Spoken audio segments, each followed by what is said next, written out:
Let's get started. So my name is Rosa, Alberto, and I made this presentation together with Arthur Bakker, who's my supervisor, and Dora Abrahamson, which is our collaborator here in the States. I'm from the Netherlands, Utrecht University, and today I'll be talking about the research that they have done at Utrecht University in collaboration, partly with Berkeley here, on pedagogical constraints on coordination dynamics, and we will focus on the actions, perceptions, and reasoning in learning mathematics.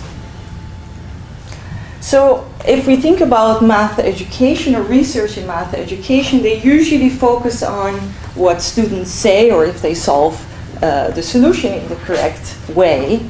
And this is not very surprising if you have the old epistemological theory. It's not really visible here.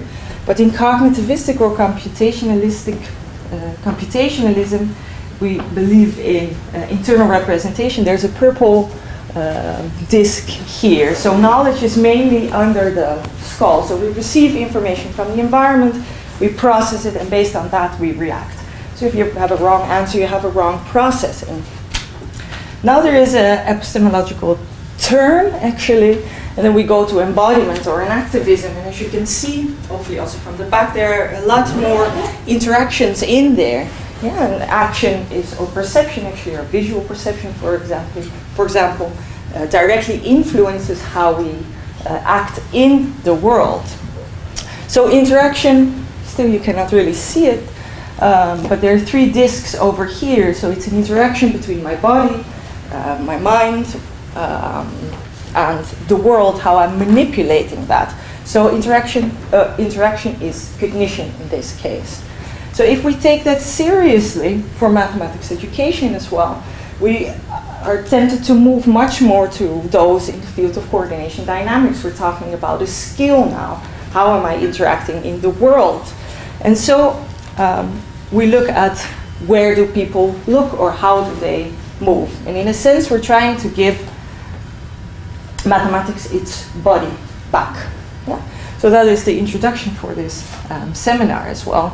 And what I would like to do, this is a picture of San Francisco, and here's the bridge, to build a bridge actually for this new domain, coordination dynamics of mathematics education, and to sort of provide a platform from which we can talk from all different perspectives, mathematical, philosophical, or from coordination dynamics.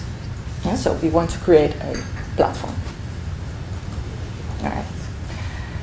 So a little bit about the history, what I'm about to tell you. So it started here in the Embodied Design Research Laboratory.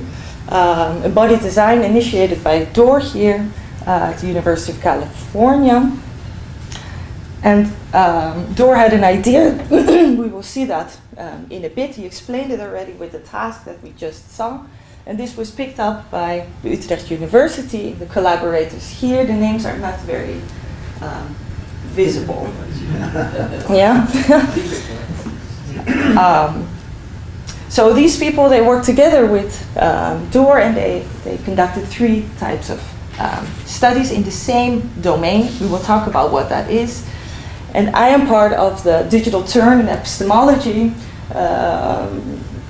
which is a multidisciplinary project in which we have mathematics education, philosophy, logic, and ICT development in math education that are coming together to look at this enactive shift and what this means for learning mathematics. So for this project, the inspiration is embodied cognition that we just talked about. Cognition is in the interaction. And it is part of a larger project of embodied mathematical cognition specifically. So we're interacting in the world, and in this case we're interacting in a mathematical world.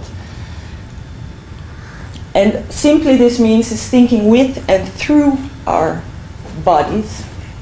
And even abstract concepts like proportions, mathematical concepts, are grounded in this interaction. So as soon as it becomes abstract, it doesn't all of a sudden change. The substance of cognition doesn't change, but stays the same. It stays in interaction between our senses, our perception, body movements, and then verbalizations. So the topic that we chose here, or that Door actually chose, the first one was proportional relations, and to form a deep understanding of what it means that 1 stands to 2 is the same as 2 stands to 4 is the same as 3 stands to 6, to get a deep understanding of that. It's a request if you can use the arrows rather than this, so it doesn't shake as much. Ah, okay, yeah, I'll try. Cool. Yeah. So what does the Utrecht University do? Well, it's looking at how should we design, and we design in a tablet application. It's not very visible, but there's a tablet here, so we put the world in a technological device. How should we design that, and what's the influence of that design on cognition, and cognition I call action, perception, and verbalizations. And to what extent is there a fit with what we would call, for example, proportions within the mathematical culture, so it has to be enculturated. So how do we do that? Embodied design for mathematical learning. Well, we do that through design-based research, which is an educational approach in educational research. When you have an important problem in education that you want to solve, but the theories that are out there are either not out there, so we're working on a theory for embodied cognition in mathematics or beyond mathematics, or when they're not detailed enough to make our tasks. Yeah? So then we use design-based research, which is an iterative design process. So first you theorize what could embodied mathematical cognition be, then we engineer or design a particular task, yeah? We implement that task, so we can gather the data to inform, to analyze, and then to inform us back about the theory. And we go through that until it's exhaustive, actually. So why proportional equivalence? And we will get to the task. Well, it's an early component in the curriculum, but students have tremendous difficulty with understanding this, with all sorts of multiplicative concepts, such as fractions. So they stay sort of at you want an n to be able to use arithmetics, solution procedures, but you also want them to have a deep understanding of what that equal signs mean. So 1 stands to 2 equals 2 stands to 4. But the problem is that there is not really a structured opportunity to enact a proportion.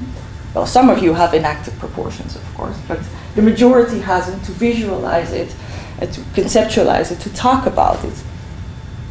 And that's what happened here at the Embodied Design Lab. They aimed at creating an experience to have that, to be able to enact a proportion, to visualize it, and then to conceptualize it, to get a deep understanding of what proportional equivalence means. So this was all very, let's say, general. Let's do a proportional workout, I would like to say. So how do I turn this on? For those that have tablets, multi-touch tablets, anybody? No? No? I don't understand the technology. Yeah, so we implement this task usually in a tablet. So you have multi-touch, so you can move bimanually. So who hasn't, I need a volunteer, somebody that didn't do the task yet. Who's up? Yeah, sure.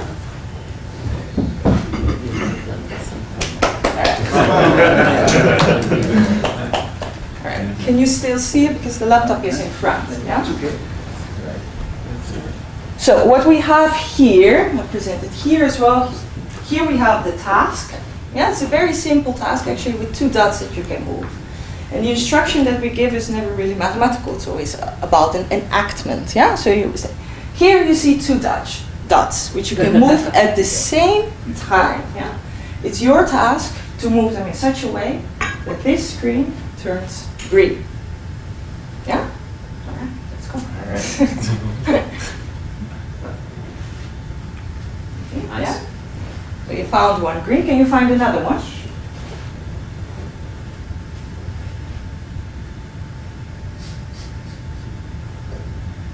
Yeah, so he was trying the other way. Yeah. Can you now, if this is the same one, can you find another one higher up the screen maybe?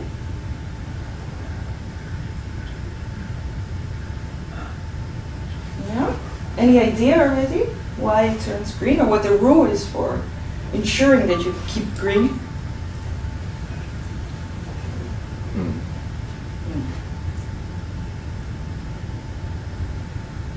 Wasn't looking for a pattern earlier. No?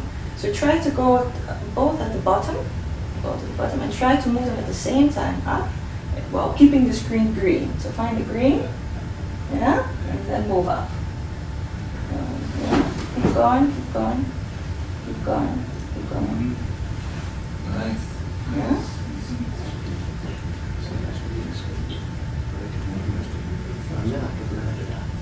All right. Any idea? And I put you on the spot now, of course, so usually you have much more time.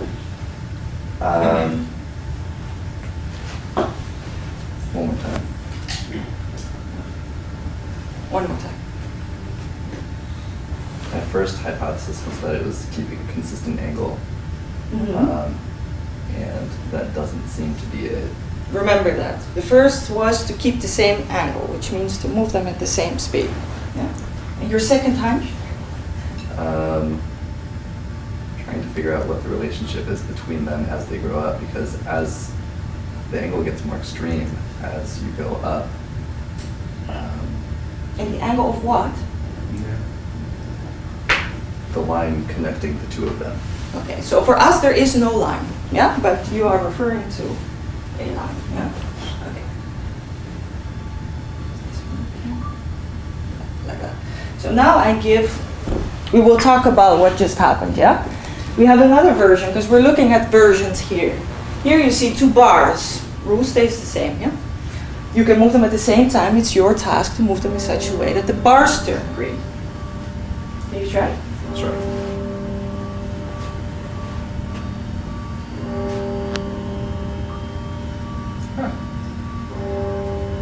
What happened? Still there.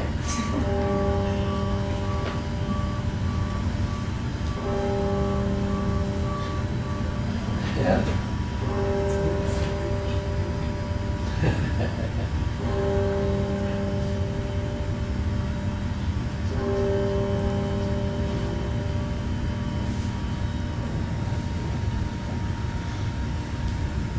Yeah. There we go.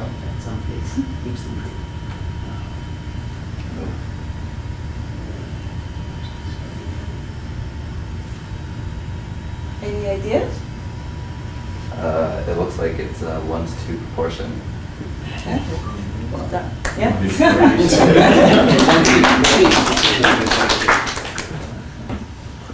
Yeah. So this one will stay. So if you want to play around, please. Yeah. Use it. We have other options in there as well. So this is the type of tasks. Let's see about my time. Yeah. This is the type of task that we're doing, and we have two different versions. The code stays exactly the same. The proportion stays the same, but the visuals are different, and we're looking at what comes out, what type of cognition comes out of it. Is it easier with the bars? Is it faster, more consistent, etc.? So questions, what we are looking at actually is what type of movements did you try to get green? Yeah. So you moved first one. Yeah. First one to sort of control the situation. Then you started moving same speed, like that. Yeah. And there are many other movements that students actually try out before they get green, and they have certain tendencies in that. Do you have any idea where you looked to keep green? I was looking for some kind of relationship between the two dots. Mm-hmm. Especially when there were no bars, it was much more difficult to discern what the pattern was. Yeah. Yeah.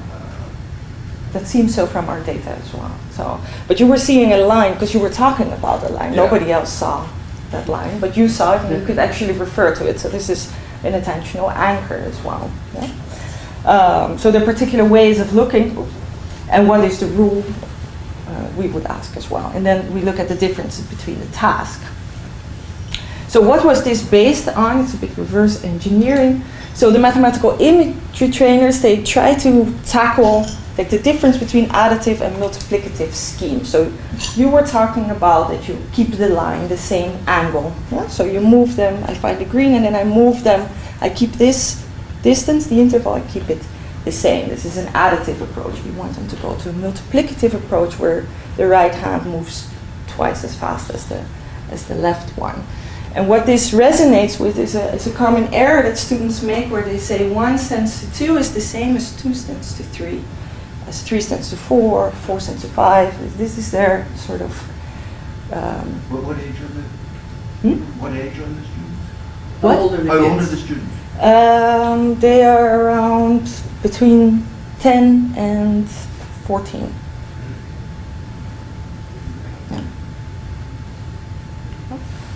So that's an additive way of reasoning about proportions, that the difference always has to stay 1 or 2. We have them with 7 as well, this goes on, but they have to go to multiplicative scheme.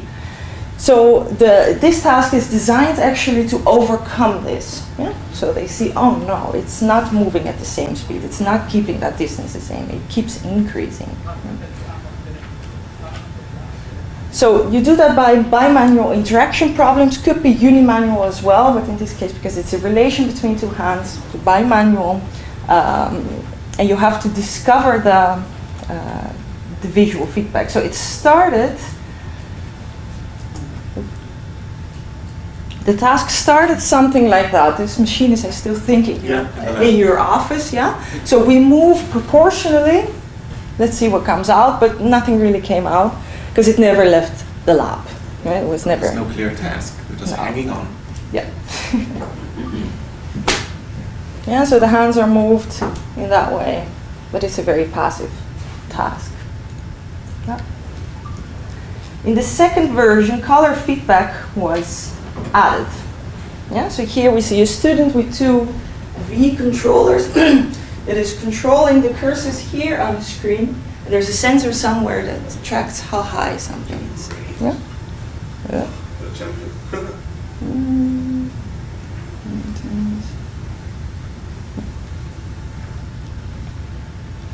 And the last implementation is a tablet implementation, actually, it's very similar to this one, actually, where you have 2 bars that you can move up and down on a touch screen. So in this case, we will talk about proportionality, but there are other domains, such as for the value place system, or about angles that use similar types of design. So this goes beyond proportionality. So in this embodied design is a pedagogical framework, and it aims at promoting a grounded conceptual learning through physical interaction with the world. And it does that by creating activities that people can feel. They get a tacit experience, which is then enculturated. Yeah? So we get a cultural way of acting and perceiving and talking in the world. So we start by giving them a perceptual motor problem that we just did as well. Yeah? And we encourage articulation. How are you doing that? What's the rule, etc. And then you signify this culturally. So you include frames of references. So in this case, you see lines here. You can put lines here as well. This one. Lines you can put, and then you can put, if it works. Yeah. You can put numbers as well next to it. Yeah. So now we enculturate those hunches that people have. Is it the same distance? Yes, etc. So when we get this data, this is like a skill. They're learning a skill, the skill of proportional equivalence. How do you analyze that type of data?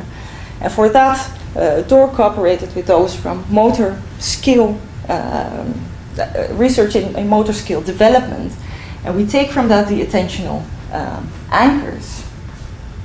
So an attentional anchor is used in different types of physical practices, in sports, for example. So if you're swimming, you can say push the water back. Yeah? So not just go forward, but pushing the water back changes the way you swim. You become actually more efficient. Yeah? If you want to juggle, yeah, you get more efficient if you create a zenith, how is it, zenith? Oval. Zenith, or a rectangle. Yeah?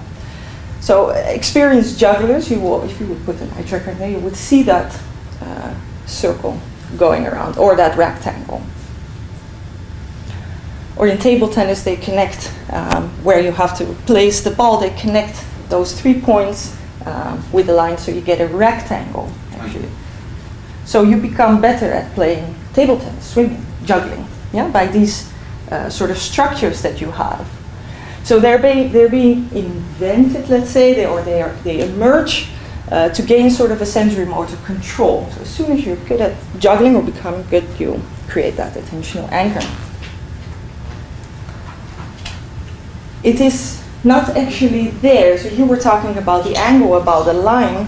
It's not there. Yeah? You invented it to be able to control, to get a grip on this task. It's a perceptual construct, which can be in language, can be in visual, auditory maybe. It has not been discussed, I think, in other modalities. For auditory, I have no idea, actually. But it's a multimodal configuration between action, perception, reasoning, all together. So if we think about AAs in this particular task, which is a skill acquisition task, do we also have that? Because it's a physical, we made it physical, the mathematics. So here we have the same that we saw for the video. So somebody is moving, yeah, and in B you see, I found a green, and then they want to move it. It happens a lot. They move it at the same height, just like happened with you. And they have to sort of overcome this. And they have particular strategies. We'll do that later. So what happens is that students discover this interval, just like you mentioned it. And by manipulating this interval, making it larger, actually, they become better, they have a better performance. Yeah? So they start here from a fixed interval, and they go to a changing interval. So you mean an interval is time? No, the interval is the distance between spatial. Yeah. So there. So the interval is this distance. Yeah, which becomes bigger. Yeah, so the spatial distance, the spatial interval becomes larger as you move more up. Yeah? So they think they have to keep it the same, but it actually has to grow. Is there a difference? You showed us here both hands moving at the same time, but one at a different rate. Yeah. The other way, you could just move the left and then double it. Yeah. In other words, you just would set, okay, now I have an easy target. And because a 2-to-1 is, you may not even realize it's 2-to-1, but if I put it here, and both of them allow for an infinite number of, but this is a completely, the two hands is in motion, I think really is getting at a different idea of proportion, proportionality. So what they usually, I think is, first do they find a green somewhere? So they're here and they move one to another location. Yeah. And then we ask them, just like I did in the demonstration, we ask them to go from the bottom up to sort of. No, I think it's a really important thing to look at the one and look at the other, because in one respect, doing this and then this is simpler. Yeah, so and I think when you talk about the attentional anchor, where am I going to be looking, if you will, if I want to control both of these at the same time? absolutely. So these tasks are very sensitive to the task constraints that we impose, Right. and we can request always keep your hand now. Move both of your hands, keeping it green. Yes. And so by asking that, we are actually soliciting a different way of looking Yes. and moving, Right. which has other mathematical implications. Right. And there's the movement, the target movement ultimately is this one, where you could say objectively, Dor is raising his hand such that they rise at different speeds, but that doesn't mean that that's how I am orienting towards it. It could be that I'm looking at this interval, Right. like Exactly. generally here, making sure that this angle keeps changing. Right. And we bring in all these symbolic artifacts, the grid and the numbers, things start shifting. they'd start noticing, oh, maybe for every one I do here, I do two here. And one is two, one is two. It goes from the simultaneous to the sequential, from the continuous to the discrete, and from the qualitative to the quantitative. Yeah. And it's that game between just figuring out the movement scheme and then switching into this cultural, mathematical, analytical, sort of techno-scientific way of looking at the stuff, which fascinates us, going back and forth and trying to connect them. But I absolutely agree that there are different strategies of performing, and each one you're bringing to bear, but also taking from it different potential mathematical understandings. Yeah, it's just a different mathematical understanding. Yeah. Or you can see that the same concept that is double, It is, yeah. doubling has all kinds of different meanings. It is a Not just yeah. mathematical meanings, Yeah. but Yeah. meanings in action. So it's a polysemous concept, and we try to bring different meanings in and give opportunities for children to coordinate among them. So I'll be very glad to speak about that thing. Yeah, so the speeds is indeed a strategy that students use. One moves faster, how many times twice as fast, or step by step. For every one, I have to do two, or the difference gets larger. So at the beginning it's one, then it gets two, then it gets three, etc. We will talk about that. So from MITP, this was the MITP to MIT-X, which is the extended version of the MITP for proportion. So we took from the MITP the intellectual framing, the instructional design, and some unsolved research questions, but we extended in terms of evaluation. How do we evaluate what is happening? And in facilitating different, let's say, facets of proportionality. So in terms of evaluation, we added eye tracking. So here we see an eye tracker. Here is a scene camera that can follow exactly what somebody is doing. Under here is the eye tracker that can show exactly where somebody is looking on the screen. And we already had movements. It's an extension on audio-video analysis. Yeah. And for facilitating, we have two different factors. We're going to look at movement direction, so in parallel or in orthogonal, and the type of feedback or the shape of feedback that we are giving. So if we put this all together in terms of the eye tracking, we get something like that. Small, you will see it again. So here we have the two bars, somebody is moving them, and here we see the red dots. Yeah, the red dots is where somebody is looking. The larger the dot, the longer somebody is looking there. The lines between them are the switches between the gazes. Yeah? So this is what we get. So what we're now able to do actually is, for example, with eye tracking, is to assess a juggler. Yeah? Is he really making that zenith or that rectangle? And for mathematics, to see what are those attentional anchors actually in these types of mathematical tasks.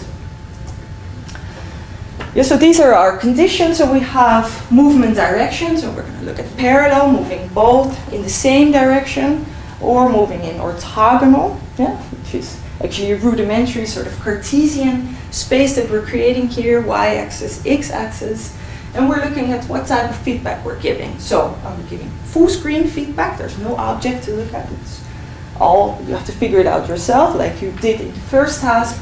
Or do we present bars? Yeah, something to look at. And we have a bonus condition in which it is a rectangle. I hope we'll get to that as well. So we will first look at this. This is not so clear, but we will compare only in parallel, full screen versus bars. Then we will look at what the added dimension of a different movement direction is doing with that. And then when we have time, we will look at the rectangle as well. What happens? Yeah, so we have 3 studies. In the first study is with elementary school children. We had only parallel, only bars condition. So first 1 stands to 2, and then in the second task they had to do 3 stands to 4. Yeah? But I will talk mainly about the 1 stands to 2. In the second study, pre-vocational students, they were a bit older actually. Here we have one group, they were randomly assigned parallel group, and they first did full screen, then parallel bars, and one group orthogonal only, first in full screen, then in bars. Yeah? And the third one is for the rectangle, so you have one group randomly assigned, full screen, Another group randomly assigned with a rectangle, manipulating a rectangle. And then they had to do a drawing task, but I will not get to that today. So we are looking for sensory motor experiences that create mathematical knowledge, to see how these sensory motor schemas lead to conceptual reasoning, proportional reasoning, what type of attentional anchors there would occur. We're looking specifically for those attentional anchors. And we're looking at this by combining students' perceptual experience, their eye movements, their actions, how are they moving, and their conceptual development, of course. What they are thinking, we ask them to think out loud. For all the studies, we used a similar procedure and method. It's a semi-structured clinical interview, so an interviewer is guiding the student through the task, prompting, try to make the bars green, try to maintain the bars go down, and try to move up and keep them green. Prompts for reasoning, so what do you think the rule is, what are you thinking, etc. It took around between 20 and 40 minutes, depending on how many tasks they had to do. And there were particular phases. So first they had a blank screen, they were exploring. Then they were exploring and they were prompted to think out loud. Then they had to go from the bottom to the top. Then the grid was presented, or the lines. Yeah, so we start with our first enculturations, then they have to think out loud, and then the numbers are added, and then they have to move again from the bottom. These are approximately the phases. So we looked for those attentional anchors. Where is somebody looking? What are they saying about it? But we also, it was partly exploratory. This is okay. That's okay. So let's go into some results. Yes. So we're looking at only parallel movements. Yeah, this is a combination of its first and second study. So there was some variation, how long it took to complete the task, what they did in their exploration phases, when they had an effective types of gaze, when they learned to coordinate, what type of rules they had, and of course their line of reasoning was also different, but there were many similarities as well. So they started exploring without any rules. Yeah, so you get sort of random movements. I don't think they're random, but exploratory movements, let's say. And then when they sort of started to get a grip and asked to move from the bottom to the top, they started to create particular types of gaze movements, which we will see in a bit. And when they had these particular type of gaze movements, that usually in a triangle form, they also improved their coordination, so they were better at keeping green. And it was always before they stated the rule. So it was not that they say it's half and then they started to gaze like in a particular way. No, first they gaze, they improve in motor coordination, then they verbalize the rule. So we have here the parallel conditions with the bars. We're going to start. So here you see, this is the gaze. Again, the dots, where somebody looks, and the lines are the transitions between the gaze. So we see here a very triangular focal pathways that students are using. These are the most common attentional anchors that we see in this condition. But it's always on the object, with the exception here. Yeah? Then if we go to the full screen, so there's nothing there, we see that the gazes are hovering in space, or they're projected somewhere in space. They're not particularly on any elements, virtual elements, because they're simply not there. Yeah, so students have to sort of project and put them there. Yeah. So what do we see here? This is for parallel, which we're going to see. So here I'm going to show you the development. So we start with exploring, usually same height or alternating, or moving one hand. We saw that before in our demonstration as well. Yeah, the gaze goes at the top. Yeah, so this is the third green. It's still sort of exploratory. Yeah, gazes are at the top. Yeah, then they go slowly. They will move here. Yeah, to the midpoint, projecting the height. The other one, and to the bottom as well. It was very briefly. Yeah, then it's being repeated. So gaze is at the top. It's searching for one, and it does the inverse. Was it here? Was it here? Oh no, it was this one. Yeah? Again, the gaze goes like that. Triangular.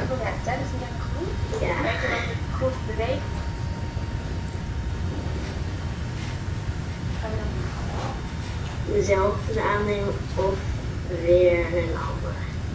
Same. Gaze goes from top to top. Top to mid. Jouw eerder hebt ontdekt. Midpoint and to the bottom as well. Ja. Yeah? Alright, this is exploring, no rule statement yet. Then we go, the instructor asks, what is the rule? How do you know when it's green? Well, it's never at the same height, it says. Can you show me that? She finds a green, and what do you notice? Yeah? I put it in slow motion, yeah? Here comes the rule statement. Yeah? Gaze is over here. What do you notice about the bars? What do you notice? It goes to the bottom again. Yeah? And here. The one seems to be half of the other one. Last one now, the rule is known. Can you coordinate that? The question is asked, can you go from the bottom to the top? This is how we sound when you speed it up. Yeah. So there's a spontaneous counting here. It's 1, 2, so this might be an auditory attentional anchor actually. Yeah? We're going to try it again. I speed this up. Yeah, you see the middle. Again, I want to try again. I want to be able to do this well. Middle. Yes, so coordination is much better. But you still see the tendency of trying to move sort of at the same speed, but then you have to correct that one has to be faster. All right, I will leave this one in terms of time. So we find this triangular, we find this triangular gaze points, which we interpret as an attentional anchor. Yeah? They're customized because there are certain differences between individuals. They keep, as soon as you have the attentional anchor, your coordination gets better. And after that, only after that, will you do a rule statement, actually. So if we look at the differences between those conditions, we have sort of distinct stimuli where students are looking, so at the tips of their fingers, for example. But they also have, or halfway, but they also have spaces somewhere in mid-air where they look somewhere. Yeah? They look somewhere, there's nothing there. So now we go to orthogonal. Yeah? So we move this way, and then we see that here in parallel, the distance between the interval is very, very clear. As soon as we go here, that becomes less salient, actually. So that's what we're looking at. So when we look in terms of gaze, we start with the bars. We see that also here, they look at the midpoint. Yeah? So this is quite similar to the parallel condition that we just saw, where they look halfway. Here they also look halfway, this far. If we look at the orthogonal, but in full screen, so there's no bars there, again we see that points are sort of hovering in space. There's nothing there, but they project it to be able to coordinate this. So this, I said before, we see quite some similarities between the gaze patterns between moving parallel and moving in orthogonal, yeah, in terms of gaze. So here we see a short video of orthogonal in full screen where somebody moves from this point to this Cartesian point, actually, to these type of switches, development-wise. So at the beginning, here we see that point occurring, yeah, asking to move, to coordinate. Yeah, so we see this switching between the hands. That's very common at the beginning. Oh, it wasn't me. Good. Yeah, so we have this point here. There's nothing there, but it helps with the coordination. Yeah, of course, we recognize this as a Cartesian point, mathematically, very mathematically relevant. Yeah? Of course, the students never call it like that. And there we go. Yeah, so the point moves that way, and of course, we see that there's a projection to the origin and that we could more easily introduce linear functions, for example. And another small example. Yeah, we see this over and over again, where the point is here and right in between. So they're often in this orthogonal, mainly in the full screen, so when there are no bars, they're talking about lines, just like you were talking about lines. But lines is more likely in the orthogonal one, and they're saying, well, I have to keep the line the same, or I have to keep the slope the same skewness. They're referring to that. Now we know that those lines exist, but before we didn't. And what we see actually is that this line, the dot that is being projected at the beginning, when it's really close to the hand, it follows that linear line really carefully. But as soon as you go more here, it's being pulled towards this point. So we see a curve, as if the tablet screen has anything to do with the proportion, but that's at least what the students do. So the last one, do I have time for the last one? 2 minutes. It's the rectangle, So the rectangle was introduced to to give students the experience of a whole, the whole of the proportion. So here it is mainly about the components, the length of the bars, and this is the result of that. And because they were looking at that Cartesian point, they thought, well, let's help them. But does it really help them? Well, if we look at the,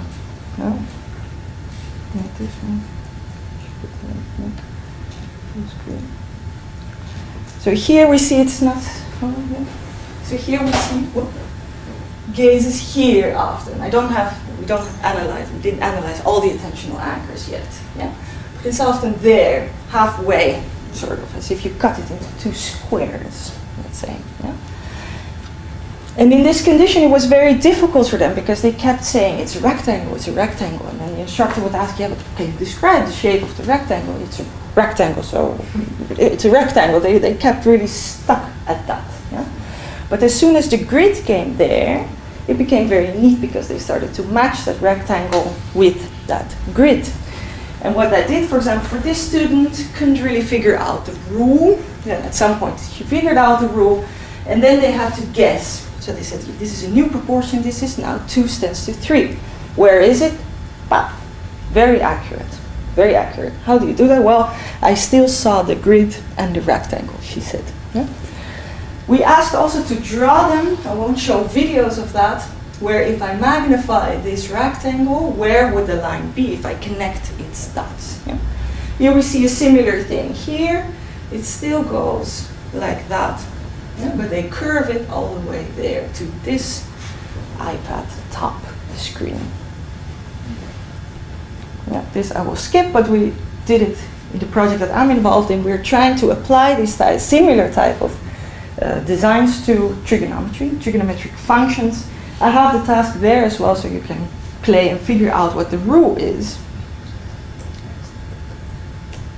So, we found attentional anchors. These can be either distinct stimuli on virtual elements, top of the fingers, mid-bar, or they can be somewhere hovering in space. There's nothing there. Or it could be unique geographical features, like the screen corner. Somehow they include that into their cognition or proportional reasoning. And I think we have to think about that with any type of mathematical task that we give students, that they might take from the environment, even though we don't want them to, but they will. So again, an attentional anchor, always before the rule statement, it improves your coordination, just like with the juggling, it also improved their coordination. And after that, they were able to verbalize it. I think, The last one, couple of open discussions. Well, we would like to sort of discuss these findings of how the students coordinate, what type of exploration, what type of trajectories of the MIT X from different perspectives, philosophical, coordination, dynamics. How do we talk about perception or attentional anchors without falling back into sort of a representational talk? we just replace representation with attentional anchored. We don't want that actually, so how should we talk about it? What is it not? And what the role of language is, and culture and culturation as an extra resource. Language is an extra resource, of course, that we want to use, but this is it's a difficult modality for students.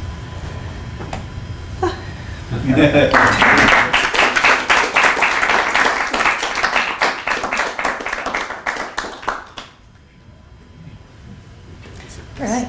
So we have about just under 10 minutes for questions now, and if you would kindly repeat people's questions, Yeah. just so we get them on the mic. Yeah.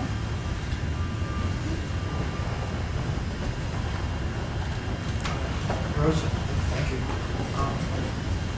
In the studies you presented, the experiments, I'm wondering whether you've followed up with the laboratory work with tests of proportionality with standard paper or pencil approaches to the problem. In other words, is there a transfer from this protocol to the more normal method of testing proportionality? Well, normal methods, the traditional methods of to do the calculations, or to say 1 × 2 Or equals just how it would question be mark. taught and how it would be tested.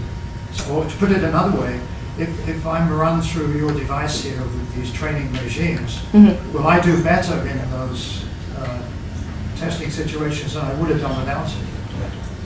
Yeah, so we have, the question is,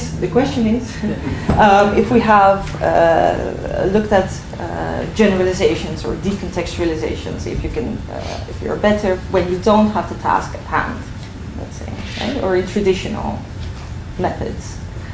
So we haven't tested the traditional, like to give them a couple of assignments, let's say, and to fill them in. We haven't done that yet. If you look at the study of Carmen's Patrick Smith that did similar work with angles, she did do a pre-test to post-test evaluation, and then they improved with this type of condition. What we have done as a first try in decontextualization is to take the technology at least away, to give them a pen and paper task of magnifying, for example, a triangle. So they would get a different object, different medium, because it's now pen and paper. And then we would see that they would repeat certain things that they've learned before that they now apply in this new situation. Just a quick follow-up on that. So Carmen Patrick Smith, in her doctoral dissertation with Professor Taylor Martin, used this very same task and compared across entire seven classrooms, and found conceptual gains for students who worked with our devices as compared to those who did the regular kind of work. So even though they could solve the regular tasks as the other students, they were better with various conceptual items that were added to that post. But all these are still open questions, still things that we absolutely pursue. And what we are working on, at least in my PhD project, is about handwriting recognition software. So you get another layer of symbolizing and feedback that you can provide feedback on that will be added to this particular type of task to get it also more into a traditional type of way. But the traditional way of testing proportions is in an old, if you have a different fundamental theory, it is differently tested, let's say, than in this new theory, but I do think we should bridge those so they are also able to do traditional types of task road arithmetics, etc. Let me just ask one more, so to help me, but mine talk next. Sorry. On your studies on attention focus with the eye tracking, I sense you're implying, without I think saying, that knowing where they look is in fact, I mean, aside from just being interesting, but in fact where they look is where they should be looking to optimize the task. But in a lot of attention studies, some people do that and some people don't. Mm-hmm. In other words, naturally shifting attentional focus to some particular information property is not a natural or necessary consequence. No. So my question is, in these kinds of tasks, is there a theoretical a priori reason as to why you'd look in one place or another? So to repeat the question, or to that was doubtful. So we're talking here about, let's say, interpretation of eye tracking data, right? What it means to look somewhere and what we can infer from that. Okay, so Yes. yeah. So I think if you look in the traditional theory, eye tracking, or where I look, is what I am processing. Yeah, that's the traditional view on that. So if I look somewhere longer, I'm processing it more. Let's say we don't look at orders, whether it's a relevant location. I think here it is all about the interaction. So, and where am I looking? How am I moving at a particular time? And what am I then able to conceptualize or to say? So to look halfway or to project the height of one bar on another is for us quite sensible in the interaction that students are looking there, and relevant, I would say. And it's persistent across all students during the whole task. So it behaves as a pretty stable phenomena there. But partly we have a priori hypothesis of where somebody will look. Now we know where, if you put bars, we can quite accurately, I think, predict where people would look.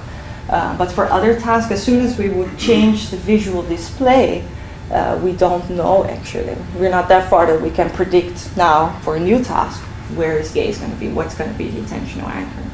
That you always have to explore. Thank you. Yeah. I'm the one. Let's get one more question. Yeah? Okay. No? No, I just want to follow up on the. So while we were going through that, and one of the things that I'll speak about at the end, so I can save some of this for my talk.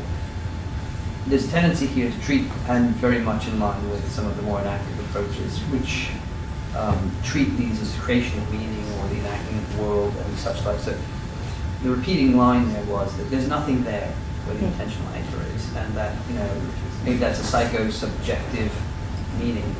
There is an alternative, and I want to explore that later, and that kind of relates to the previous question, which was perhaps the right answer is that you're actually targeting some real phenomena, albeit mathematically, right? It's not a visual presence, right? But it's not accidental, if you take a different line on this, that this isn't an irrealistic vision. What it is that you don't have the representational concept, right? So what you have is a grip literally on the mathematics.